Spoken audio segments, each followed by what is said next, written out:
The engine screams, metal grinds against frozen earth, and a single tank pushes forward, alone. It's a ghost, a steel predator that has slipped past sentries and through defenses meant to stop an entire army. Inside this machine is one man, a commander, driving his crew toward a target that seems impossible, suicidal even. What possesses a person to do this? To gamble everything on one audacious, desperate charge? Is it courage or a profound misunderstanding of the odds? To find an answer, you have to go back. Back to a small village lost in the vast expanse of the Russian countryside, a place called Knyazevka. Don't forget to like, leave a comment, and subscribe. You are not here by accident. Here, in 1924, Alexander Fadin was born. This was not a world of engines and armor, but of horse-drawn plows and the rhythm of the seasons. The air was thick with the smell of damp earth and wood smoke. It was a life defined by the horizon, by the community, and by the unforgiving nature of the land itself. A boy growing up here learned early that survival was a collective effort, that your neighbor's strength was your own. His family was ordinary, part of the great peasant foundation of the nation. They lived through a period of profound, often violent, transformation. The old world was being systematically dismantled, and a new one was being forged in its place. For a child, these grand ideological shifts would have been felt not in newspapers, but in the quiet conversations of adults, in the scarcity of bread, in the arrival of strangers from the city who spoke of a different future. These early years were a lesson in endurance, in watching the world change around you and learning how to bend without breaking. The 1930s brought new, harsher lessons. The great famines swept across the land, a silent, creeping catastrophe that left an indelible mark on a generation. A boy like Alexander would have witnessed hardship that is difficult for us to comprehend. He would have learned about loss, about the fragility of life, and about the quiet resilience required to simply see the next sunrise. Did these experiences harden him, or did they instill a deeper sense of duty to protect what little one had? Character is not built in classrooms alone, it is forged in these moments of quiet struggle. His education was a product of this new era. The stories were not of saints or kings, but of revolutionary heroes, of pilots who conquered the Arctic, of soldiers who guarded the vast borders of the motherland. He would have learned to read and write under the watchful eyes of portraits of new leaders, his imagination fired by tales of sacrifice and collective glory. But was it the ideology that captured his mind, or the simpler, more powerful idea of defending his home, the very earth he knew from his childhood? The path from that quiet village to the commander's seat of a battle tank was not yet clear, but the foundations were being laid, piece by unforgiving piece. The world of the village, of the earth and the seasons, was shattered in the summer of 1941. The war arrived not as a distant news report, but as a visceral tear in the fabric of reality. For a young man like Alexander Fadin, the path forward suddenly became brutally simple. There were no more choices about becoming a farmer or a worker. The state, the very land he stood on, was under existential threat, and it was calling its sons. He answered that call in 1942, a boy barely 18 years old, leaving behind everything he had ever known. His entry into the vast machine of the Red Army was not, however, a direct line to a tank turret. The army needed bodies for every role, and Fadin was first sent to train as a mortarman. This was the world of the infantry, of mud and trenches, of calculating arcs and trajectories for shells that would fly unseen to a target miles away. It was a trade of mathematics and brute force, of teamwork and patience. He learned the weight of a base plate, the cold bite of metal in the winter, and the grim satisfaction of a well-placed round. But this was a war of engines. The Soviet Union was producing tanks on an unprecedented scale, and these steel hulls were useless without crews. More than that, they needed commanders, men who could think and lead from within the chaos of a firefight. Somewhere in the sprawling bureaucracy of the military, a decision was made. Perhaps they saw something in his records, a flicker of aptitude. Or maybe it was just chance, a name on a list pulled for reassignment. Whatever the reason, Alexander Fadin was pulled from the infantry lines and sent to the Gorky Tank School. This was a different kind of education. The Gorky School was not a place of polished parades, it was a crucible, designed to forge tank officers at lightning speed. Here, the smell of the earth was replaced by the acrid scent of diesel, oil, and hot metal. The lessons were not about the seasons, but about engine maintenance, armor thickness, and the vulnerable points of a German panzer. The quiet of the countryside was gone, replaced by the constant, deafening roar of engines and the clatter of steel tracks on the proving grounds. He had to learn an entirely new language, the language of the T-34. This wasn't just a vehicle, it was a complex, temperamental beast. He learned its strengths, its sloped armor that could deflect enemy shells. He learned its weaknesses, the notoriously difficult transmission, the cramped and suffocating crew compartment. To command it, you had to understand it intimately, to know the sound of a healthy engine versus one on the verge of failure, to sense its momentum and its limits on broken ground. More than mastering the machine, he had to learn how to lead the men inside it. A tank crew is a self-contained world, a tiny, isolated family of 4 or 5 individuals locked in a steel box. The commander, the gunner, the driver, the loader, their survival was completely interdependent. A mistake by one could mean the end for all. For a young man who had just left his teenage years behind, this was an immense burden of responsibility. He was being trained not just to fight, but to be the unwavering center of gravity for his crew in the heart of a storm. The training was relentless, a cycle of classroom theory, hands-on mechanical work, and grueling field exercises. They drove the tanks through mud, over obstacles, and practiced firing on moving targets. They learned tactics, how to work in concert with other tanks, how to read a battlefield from the narrow confines of a vision slit. It was a compressed, brutal education designed for one purpose: to create an officer who could be effective from his very first day in combat. Upon graduation, he was no longer a farm boy or an infantry trainee.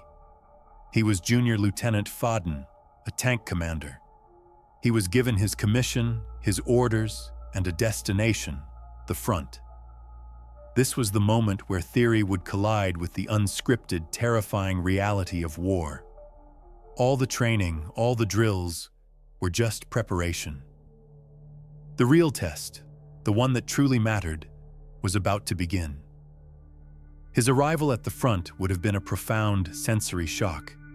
The air itself was different, heavy with the smell of smoke, cordite, and decay. The landscape was a torn, scarred version of the countryside he knew, pockmarked with craters and littered with the debris of battle. The soldiers he met here were not the eager cadets of the Gorky School. They were veterans, their faces etched with exhaustion and a hardness that only comes from prolonged exposure to the sharp edges of combat. His first combat mission likely wasn't a heroic charge into the pages of history. It was probably something far more common and far more terrifying. A cautious advance across a contested field, a defensive position, waiting for an attack that could come from any direction, at any moment. From inside the tank, the world shrinks. You are half blind, relying on periscopes and narrow slits, listening to the crackle of the radio and the strained voices of your crew. The enemy is an unseen threat, a ghost, until the first shell cracks past your turret or an explosion rocks your tracks. This is where the real learning began. In the first moments of contact, the carefully rehearsed plans of the training ground evaporate. A young commander had to learn to think under a specific kind of pressure that nothing can prepare you for. The pressure of knowing that the lives of your men depend on your next word. Did he hesitate? Did he give an order too soon or too late? These early engagements are a crucible where commanders are either broken or forged. The sound of an anti-tank round striking the hull of your vehicle is a unique and violent experience. It's not just a noise, it's a physical event, a bone-jarring concussion that rings through the steel and through your entire body. For a new crew, this is the moment of truth. Do they panic? Or do they trust their training, trust their commander, and fight back? Fadin's first taste of this reality would have been a brutal lesson in the physics of survival. His first success was probably a small one, almost anonymous in the grand scale of the Eastern Front. Perhaps his gunner landed a perfect shot on a machine gun nest that had pinned down the infantry. Or maybe they outmaneuvered an enemy vehicle, forcing it to retreat. It could have been as simple as surviving an ambush that destroyed the tank next to them. These small victories are the currency of a soldier's morale. They are the proof that you can do this, that you can face the storm and endure. This was the rhythm of his new life. Days of tense waiting, punctuated by moments of extreme violence. The endless, back-breaking work of maintaining the tank, clearing mud from the tracks, refueling and rearming.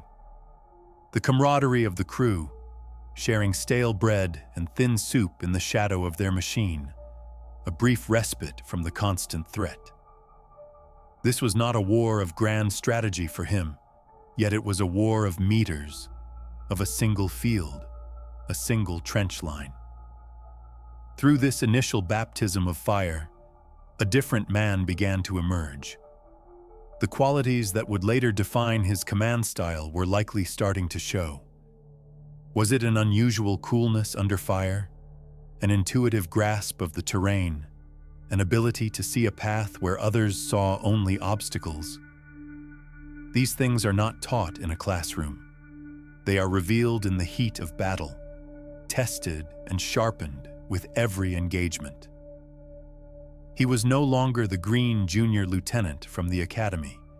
He was a combat officer, a survivor.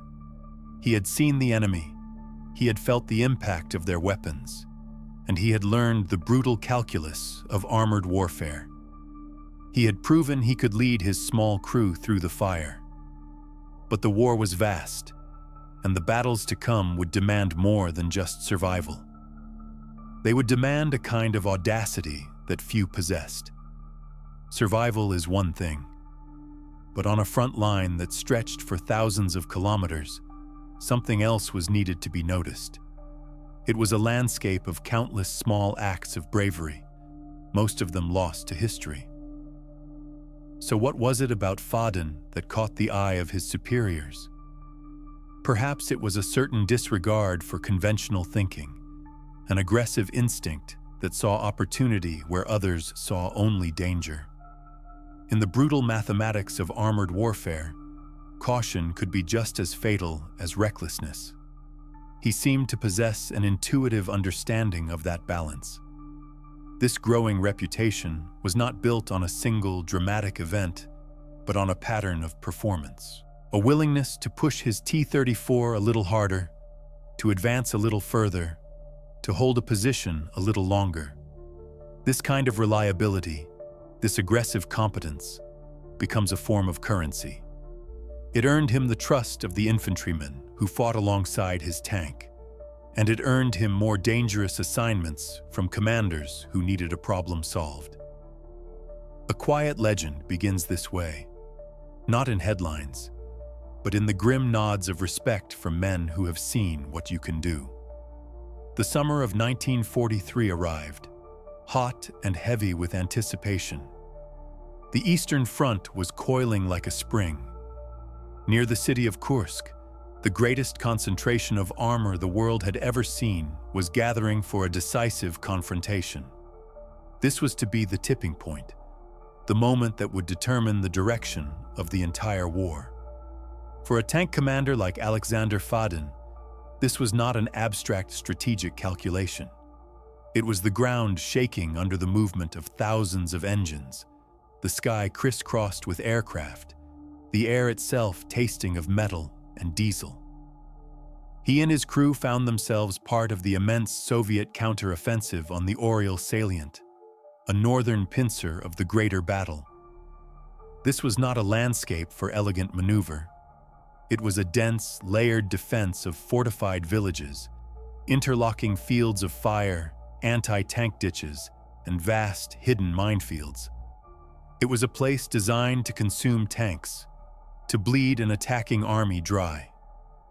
Every village was a fortress, every hill a potential ambush. Progress was measured in meters and paid for at a heavy price. The Soviet plan was simple in its objective but brutal in its expected execution, to punch through these defenses with overwhelming force. The strategy depended on momentum. Any hesitation, any delay, would give the defenders time to regroup, to shift reserves, and to turn a breakthrough into a costly stalemate. The first wave of the attack was everything. It had to succeed, and it had to be fast. Fadin's brigade was tasked with cracking the forward edge of this formidable defensive system. In the hours before the offensive began, there would have been a strange, tense quiet. The final checks on the tank, the loading of shells, the cleaning of the machine gun belts.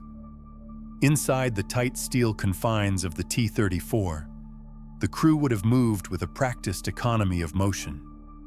Each man an island of focus, yet all of them connected by the hum of the radio and the shared, unspoken understanding of what was about to happen. Did they speak of home, of the future? Or did they sit in a shared, professional silence, listening to the distant, muffled sounds of the coming storm? Their specific objective was a small, heavily defended village named Dashkovo. On a map, it was just a name, a tiny point. But on the ground, it was a critical strong point, a linchpin holding a section of the German line together. To take it would be to unravel the defenses for kilometers in either direction. The initial assault on the village had already begun, and it was not going well. The infantry was pinned down by withering fire, and the first tanks to approach were being systematically destroyed by well-hidden anti-tank guns. The attack was stalling. Momentum was being lost.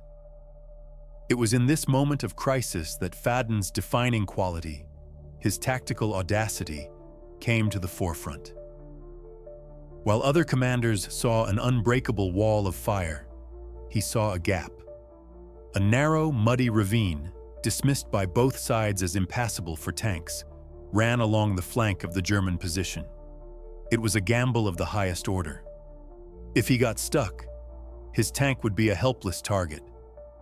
But if he made it through, he could appear behind the defenders, where they least expected him. He made his decision.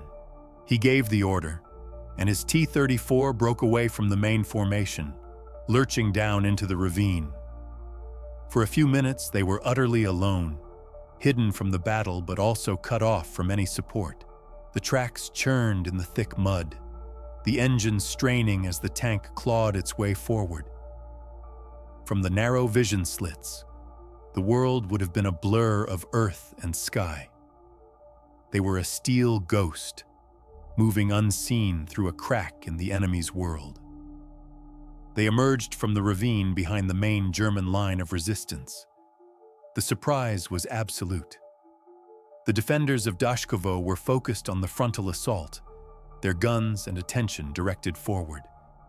They had no idea that a lone enemy tank was now bearing down on them from the rear. The first indication they had was the sudden roar of Fadin's engine and the eruption of his main gun in their midst. The scene inside the village descended into chaos. Fadin's tank was a predator suddenly released into a flock. He drove his machine directly through the German positions, his gunner and machine gunner firing continuously.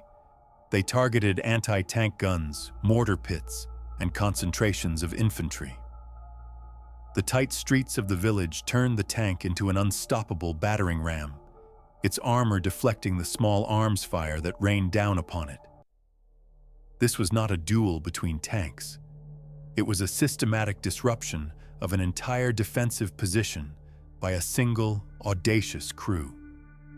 When ammunition for the main gun ran low, the tank itself became the primary weapon.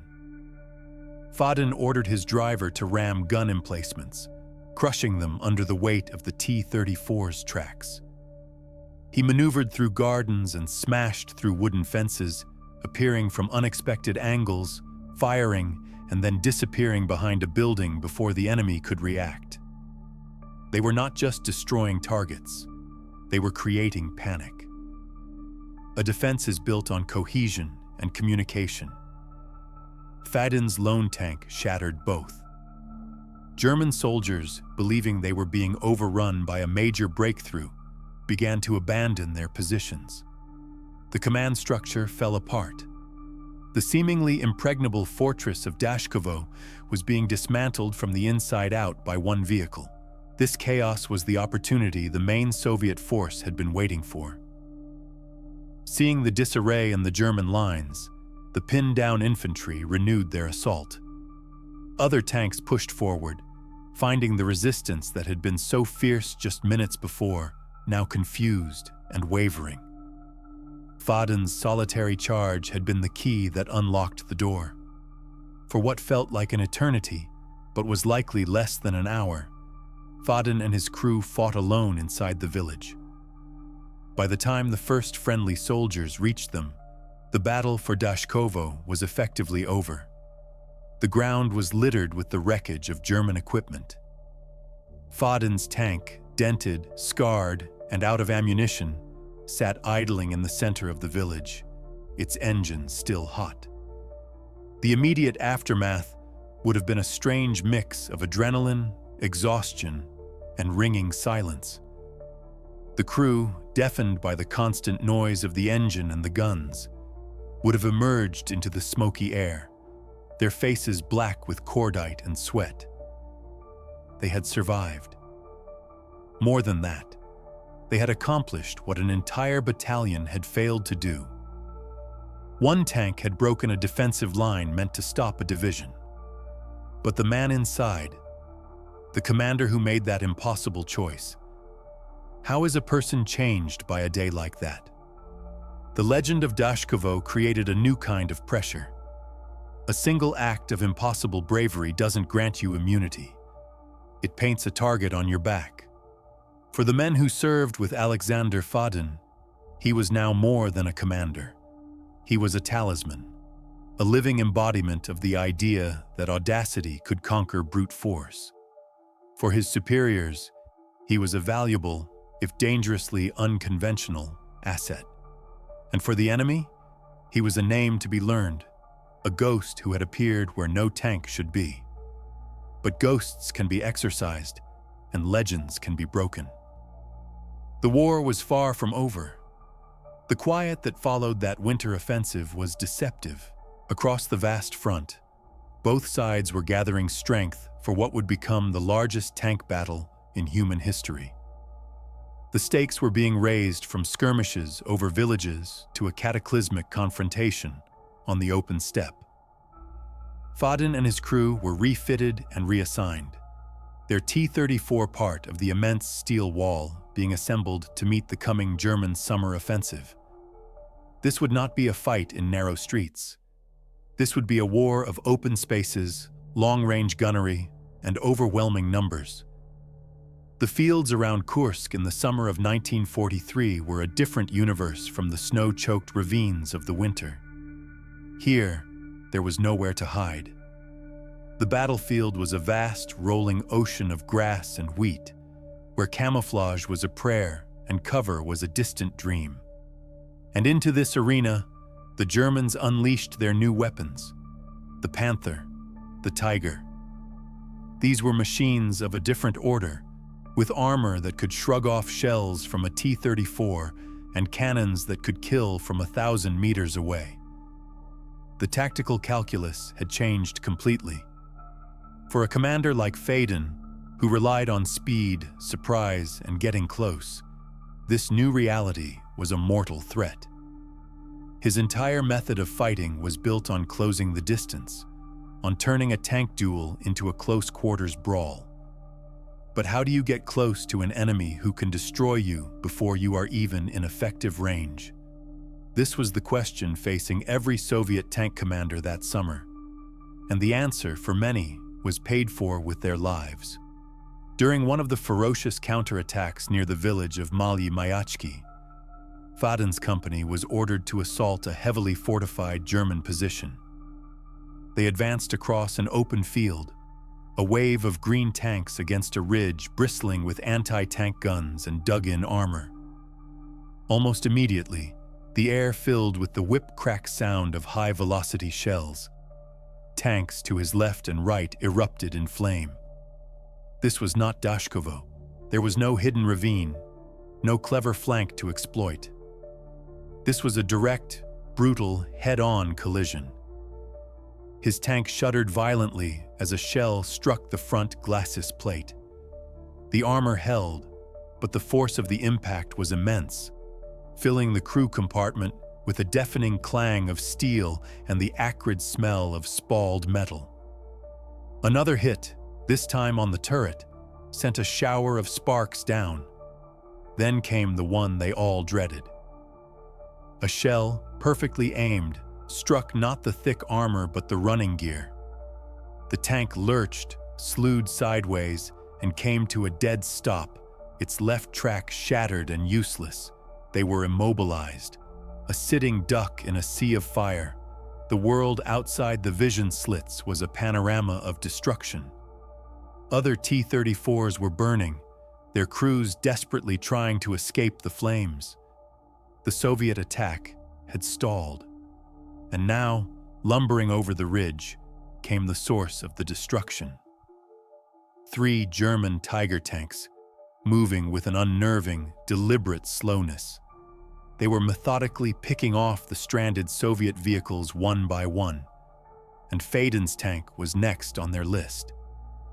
In that moment, inside the hot, cramped, smoke-filled steel box, the options were stark. They could abandon the tank and try to make a run for it across the open field, a near-certain death sentence, or they could stay and fight from a crippled machine. For Fadin, there was no real choice. This tank was his weapon, and he would use it until it was utterly destroyed. He gave the order. If they could not move, they would become a stationary fortress, an ambush predator pretending to be dead. He directed his gunner, identifying the lead Tiger as it angled its thick frontal armor towards them. It was a near impossible shot, but his crew, steeled by countless battles, responded with disciplined speed. The main gun roared, and they watched the tracer arc across the field. The shell struck the Tiger, but ricocheted off its heavy armor with a bright flash. The Tiger's turret began to turn, slowly, deliberately, pointing its massive 88mm gun directly at them. They had the giant's attention. They fired again, and again. The gunner was working with a desperate focus, the loader heaving shells into the breach with practiced rhythm. All the while, Fadin was calling out corrections, watching the fall of their shots, trying to find a weak point. The tiger fired back. The shell missed by inches, exploding nearby and rocking their T-34 with its concussion. They were living on borrowed seconds. Then, a breakthrough. One of their rounds struck the tiger at the vulnerable junction between the turret and the hull. The behemoth shuddered and stopped. A thin wisp of smoke began to curl from its turret ring. One was down, but there were still two others, and now they knew exactly where Fadin was. Both enemy tanks opened fire. The interior of the T-34 became a living hell.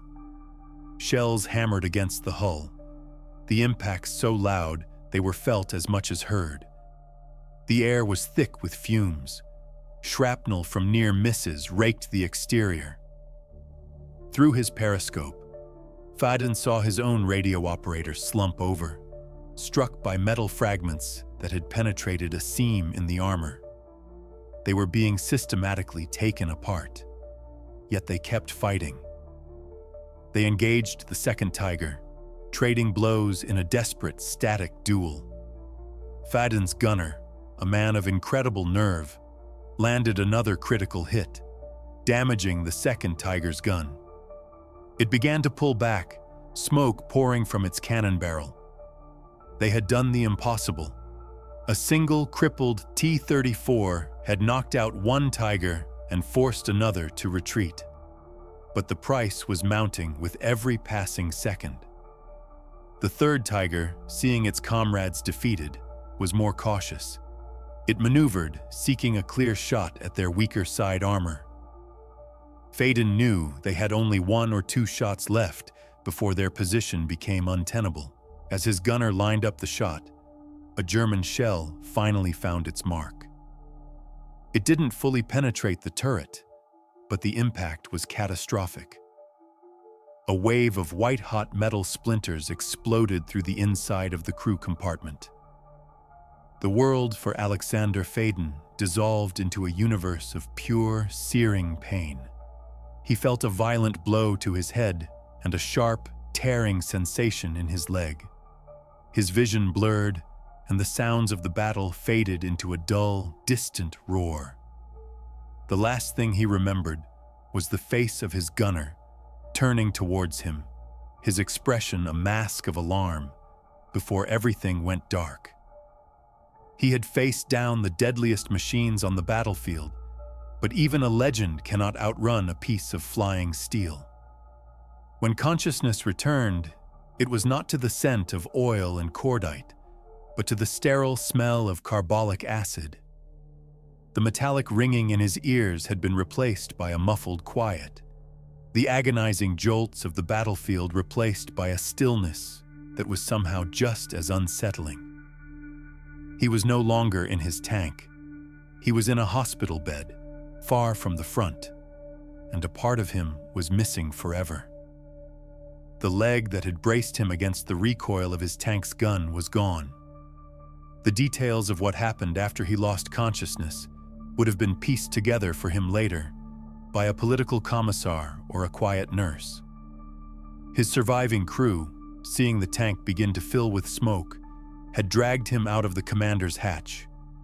They pulled him clear just moments before the ammunition inside the crippled T-34 finally cooked off, engulfing their steel home in a final violent inferno. His stand had bought just enough time for other Soviet units to advance, driving off the last Tiger and securing the field. He had won, but he would never command a tank again. The victory was not without its own deep shadows. Not everyone from his crew had made it out. The radio operator, hit early in the engagement, had perished in the fighting. These were men he had shared bread with, men whose lives had been in his hands. The weight of command is measured not just in victories won, but in comrades lost. For Fadin, the celebration of his survival would have been forever tempered by the memory of those who did not. His new war was fought in silence, against phantom pains and the crushing reality of his new limitations. For a man of action, a man whose entire being was intertwined with the physical demands of controlling a 26-ton war machine. This forced immobility was a unique kind of torment. The skills that had made him a legend on the battlefield were now useless. The enemy was no longer a Tiger tank on a distant ridge, but the four walls of his hospital room and the long nights spent staring at the ceiling. Yet, even as he fought this private battle, his public legend was growing. The story of the single, immobilized tank that took on 3 Tigers and won became a potent symbol of Soviet resilience. It was a story told and retold by frontline newspapers and political officers, a testament to the idea that courage and determination could overcome even the most fearsome technology. Lying in his hospital bed, Alexander Fadin was awarded the title of Hero of the Soviet Union, the highest honor his country could bestow. He was now officially a hero, a man whose name was known across the front, even as he was learning to walk again. The war, for him, was now a distant echo. He would have followed its progress on the radio, hearing the names of cities he had fought for: Orel, Kursk, Kievas. The front line pushed relentlessly westward. He would have read the communiques detailing the massive offensives, the crossing of great rivers, the encirclement of entire German armies. Each victory announced would have been a source of pride, but also a painful reminder that he was no longer a part of it. The great tide of the war was sweeping towards Berlin, and he was left on the shore. He was likely still in a rehabilitation center when the news came in May of 1945. The sound of fireworks and celebratory rifle fire would have filled the air, a chaotic, joyous noise so different from the organized violence he knew. The war was over. The enemy was defeated. For millions, it was a moment of unparalleled relief and triumph. But for a man like Fadin, what did that final victory feel like? Was it the end of a long nightmare, or the final definitive closing of the only chapter of his life where he had felt truly, completely alive? His war did not end with the fall of the Reichstag or the signing of a surrender. It ended in a flash of light and a storm of steel splinters inside the turret of his tank. He had entered the conflict as a young mechanic from a small village and emerged as one of the most decorated tankers of the entire war. But the price for that transformation was paid in blood, in metal, and in pieces of himself left behind on a frozen Ukrainian field. The fighting was over, but the consequences of that fight would walk with him for the rest of his days. He was, by all accounts, a quiet man. Not the sort of person you would pick out of a crowd as a natural-born leader or a ferocious warrior. Before the war, his world was one of grease and gears, the predictable rhythm of a tractor engine on a collective farm. He was a mechanic, a man who understood the world through his hands. This deep, intuitive connection to machinery was perhaps the first clue to the kind of soldier he would become. He didn't just operate his tank, he seemed to understand its very soul. Those who served with him spoke of a remarkable calm, a stillness at the heart of the storm. Inside the deafening, cramped confines of a T-34 turret, with shells screaming past and the periscope offering only a fractured view of a hostile world, Fadin was said to be a point of absolute stability. This wasn't the absence of fear. It was something else, a mastery over it. A focus so complete that it left no room for panic. His orders were clear, concise, delivered without a trace of agitation. He trusted his machine, and his crew, in turn, trusted him implicitly. This trust was not born of rousing speeches or grand pronouncements. It was forged in the small moments, in the shared labor of maintaining their steel beast. He was the commander, but he was never above getting his hands dirty, working alongside his crew to replace a thrown track or clear a jammed gun breach. He led not from a position of authority, but from a foundation of shared competence. They knew he understood every bolt and weld of their tank, and in the chaos of combat. That knowledge was a more potent source of morale than any patriotic slogan. There seems to have been a deep-seated humility in him, a quality that sat uneasily with the heroic mantle he was later forced to wear. He saw his actions not as extraordinary feats, but as the logical execution of his duty. The problems he faced on the battlefield were, in their own way, mechanical puzzles. An enemy tank was a variable to be solved. An exposed flank was a weakness to be exploited.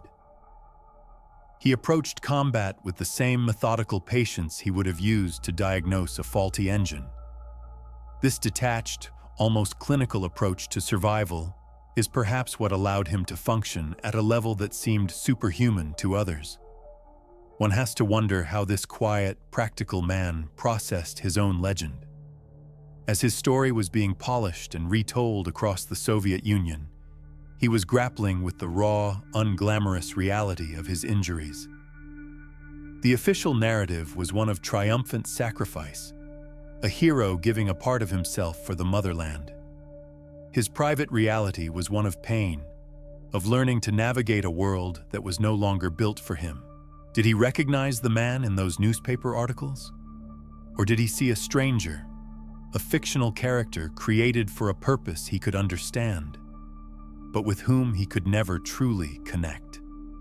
After the war, he didn't seek a public life. He didn't trade on his fame. He returned to the world he knew, a world of civilian work and quiet routine. It was a life that stood in stark contrast to the singular, violent intensity of his wartime exploits. This retreat from the spotlight suggests a man who was perhaps uncomfortable with the very idea of being a hero. He had done what was necessary, and for him, that was the end of the story. The medals, the titles, the fame, those were for the country, for the history books. His own truth was simpler and far more private. The story, as it is most often told, is a masterpiece of martial poetry.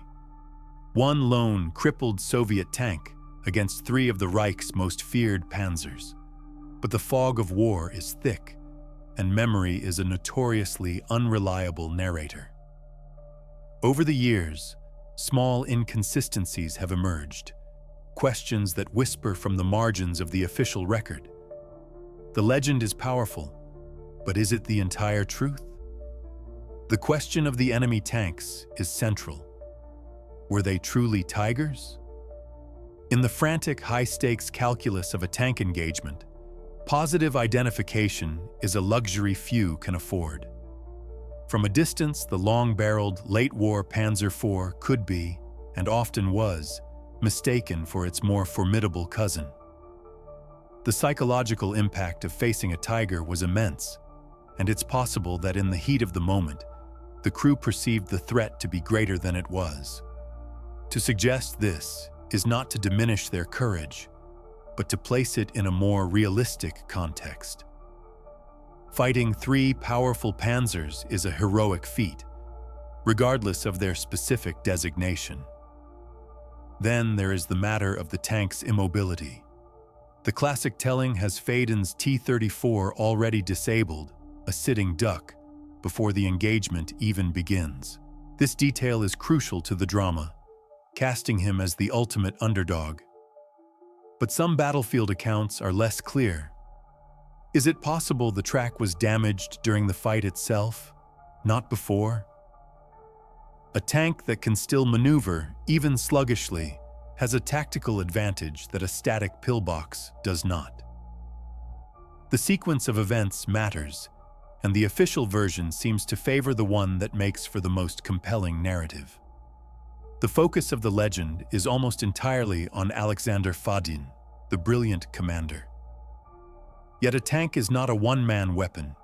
It is a complex system requiring the seamless cooperation of a full crew. The gunner, whose eye and hand guided the shells to their targets. The driver, whose skill could mean the difference between a glancing blow and a catastrophic hit. Their names are often footnotes to Fadin's story, their contributions subsumed into his singular heroism. One has to wonder if this was a deliberate choice by the war correspondents and commissars who first shaped the tale, a desire to create a single, relatable hero rather than celebrating the more complex and perhaps less dramatic reality of teamwork. Fadin's own reticence in later years is also a source of speculation. Was his silence born purely of humility? Or did it stem from a reluctance to contradict a story that had become a source of national pride? Perhaps the official version, with its clean lines and clear-cut heroism, was easier for the public to digest than the messy, terrifying, and morally ambiguous reality he remembered. He may have chosen to let the legend stand, carrying the weight of the unsaid details with him. It might have been his final, silent act of service to the country he fought for. Ultimately, we are left with a powerful story that exists somewhere between historical event and national myth. The core of it is undeniably true, a testament to incredible bravery and skill under fire. But the embellishments, the small shifts in detail, may reveal a deeper truth about how we remember war. We crave stories of singular heroes, of impossible odds overcome. We need to believe that one person's courage can change the course of a battle. And perhaps, in the end, the inspiring power of the legend was deemed more important than the precise, unvarnished facts of what happened on that frozen field. The immediate impact of Fadin's stand was tactical, a brief and violent halt to a local German advance. But its true power was never measured in meters of ground held or hours of delay. The story of that single tank, defiant against the odds, traveled faster and further than any shell. It was broadcast on the radio, printed in frontline newspapers, and repeated in the hushed tones of soldiers huddled around fires. It was exactly the kind of story the Red Army needed, a potent injection of morale that transformed a small, desperate fight into a symbol of unbreakable Soviet will. This was not just a battle report. It was a carefully constructed narrative, a modern epic for an age of total war. The story of Alexander Fadin and his crew became a blueprint for heroism. It demonstrated that courage and cunning could overcome brute force, that one determined crew could be worth more than a platoon of enemy armor. For a nation bleeding from 1,000 cuts, such tales were not just inspiring, they were essential. They were proof that the individual mattered, that their sacrifice could turn the tide, even if only for a day, on one small patch of frozen earth. The legend served a purpose far greater than historical accuracy. It fueled the very spirit of resistance. In the decades that followed the war, the story solidified into something more than history. It became part of the national identity, taught to schoolchildren as an uncomplicated lesson in patriotism. Fadin's name was etched onto memorials, and his feat became a standard feature in books celebrating the heroes of the Great Patriotic War. The nuances and questions that might trouble a historian were smoothed away, leaving a polished, perfect icon of self-sacrifice. The legend was no longer just about a single tank duel. It was about the character of an entire people, a testament to their ability to endure the unendurable and emerge victorious. Today, the battle rages on, not in the fields of Ukraine, but on the digital frontiers of the internet. In forums, blogs, and online encyclopedias, enthusiasts and historians armed with satellite imagery and translated German war diaries dissect every element of the story. They debate the turret numbers of the panzers, the exact model of the T-34, the precise timeline of events.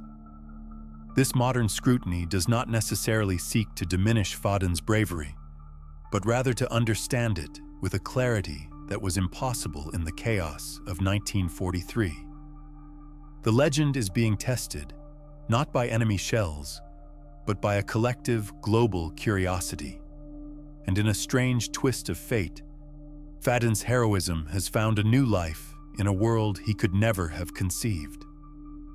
His story, and others like it, form the bedrock of popular culture surrounding the conflict. In video games, millions of players reenact similar scenarios, taking command of a virtual T-34, hoping to replicate that same impossible victory. Medals and achievements are often named in honor of real-world heroes, their deeds transformed into digital accolades. Through this, the core of the story, the thrill of the underdog triumph, is passed to a new generation, ensuring that the name of the quiet tank commander from a small village is, in some form, never truly forgotten. Perhaps the most profound impact of Fadin's story lies not in its influence on military strategy or its place in history books, but in what it reveals about our relationship with the past. We need these narratives. We need to believe that in the face of overwhelming power, a single act of defiance can change everything. The story of Alexander Fadin, whether entirely factual or partly myth, endures because it speaks to a fundamental human hope. It reminds us that history is not just a series of grand strategies and casualty lists, but a collection of individual moments where courage, for a fleeting instant, can make a person immortal. A hero story is never told in isolation. It reverberates up and down the chain of command, each link in that chain hearing it differently. For Alexander Fadin's immediate superiors, huddled over maps in a drafty command post, the first reports must have sounded like madness. A single tank, holding a key road against a panzer column. It was the kind of desperate gamble that could either win a medal or a court-martial. The Red Army, for all its emphasis on ideological fervor, was a deeply hierarchical and unforgiving institution. Initiative was praised in newspapers, but on the ground, deviating from a plan was a perilous act. One has to wonder what his battalion commander truly thought in those first few hours, whether it was relief at the enemy's halt or dread at the unorthodox method used to achieve it. The very nature of Fadin's fame created a paradox for the Soviet military system. It was a system built on the idea of the collective, the overwhelming mass of men and material. Yet here was a story that celebrated the power of the individual, the brilliant outlier. How do you manage a soldier who becomes a living legend? Do you protect him, pulling him from the front lines to preserve the symbol? Or do you send him back into the fight, hoping his reputation alone will inspire others and demoralize the enemy? The records suggest Fadin continued to fight, but his relationship with his commanders must have shifted. He was no longer just another tank commander. He was an asset, a piece of propaganda walking and talking in their midst. Every order given to him, every mission assigned, now carried the weight of his public image. His story also existed within a broader, more complex web of alliances. While Fadin fought in a Soviet-built T-34, the war effort was increasingly fueled by Lend-Lease aid from the West. Trucks, radios, and even some tanks were arriving from America and Britain. This created a strange internal dynamic. The official narrative was one of pure Soviet strength and ingenuity, yet the reality on the ground was a hybrid war machine. We don't have records of Fadin's personal views on Allied equipment or strategy, but he and his comrades were part of an army that was both fiercely independent and quietly dependent. His very Soviet brand of heroism, the story of a simple man in a homegrown machine, was perhaps amplified to counterbalance the uncomfortable reality of foreign assistance. His legend was pure, uncomplicated, and entirely their own. There is a question that lingers beneath the surface of his command relationships, one of quiet professional tension. In an army filled with competent, brave officers, what did it mean when one man's name was lifted so far above the rest? Did his fame create friction with his peers? Envy is a powerful and rarely documented emotion in wartime. Other commanders achieved remarkable feats, held other lines, and destroyed other enemy tanks, yet their stories never caught the ear of the right commissar or journalist. Fadin's celebrity was not something he sought, it was conferred upon him. But once given, it changed his place within the brotherhood of soldiers. He became something other, a man whose survival and success were suddenly a matter of national importance, a status that can be both a shield and a target. The cultural image of Alexander Fadin is a masterclass in narrative construction. It is not simply a story of a battle, but the forging of an archetype. The details selected for emphasis are telling. He was young, a member of the Komsomol, the Communist Union of Youth. He came from a simple background. He was not a general or a seasoned officer, but one of the people, elevated by circumstance and his own inner strength. This was the perfect raw material for the Soviet myth-making apparatus. His story wasn't just about destroying German tanks. It was a parable about the superiority of the new Soviet man, whose cleverness and ideological commitment could outmatch the brute mechanical force of the fascist invaders. When we place Fadin's story alongside other celebrated heroes of the Eastern Front, a distinct pattern emerges. Consider the accounts of other tank aces or famous snipers. There is a recurring theme of asymmetrical warfare, of the lone, resourceful warrior using the terrain and their wits to defeat a technologically or numerically superior foe. It is the story of David and Goliath, retold in the snows of Russia. The narrative consciously downplays the massive industrial and logistical realities of the war, focusing instead on these intimate, dramatic moments of individual prowess. Fadin's legend was not unique in its theme, but it was perhaps one of the most perfectly distilled versions of it. A clean, powerful story that was easy to tell and impossible to forget. The visual language used to portray him is just as important as the written word. In post-war paintings and illustrations, he is rarely shown as a man exhausted, covered in grime and fear. He is depicted as resolute, calm, a thinking soldier. His gaze is often fixed on the horizon, a look of grim determination on his face. The tank, his T-34, is almost a secondary character, an extension of his will. This artistic rendering strips away the chaos and terror of mechanized combat, replacing it with a kind of stoic, revolutionary romanticism. The image is not of a man surviving a desperate fight, but of a historical force fulfilling its destiny. What of the man after the myth? Fadin survived the war, a fact that sets him apart from many heroes who are immortalized by their final sacrifice. He lived a quiet life, rarely seeking the spotlight that his younger self had been thrust into. This post-war silence adds another layer of complexity to his story. Did he see the legend as a burden? Did the official, polished version of his actions feel alien to his own memory of the event? We can only speculate, but it's common for individuals who experience intense combat to feel a profound disconnect from the way their stories are later told by others. The hero on the pedestal can become a stranger to the man who lived through the fire. His quiet dignity in the decades that followed suggests a person who was perhaps uncomfortable with the simple, perfect hero he was made out to be. He carried the weight not just of what he did, but of what the nation needed him to be.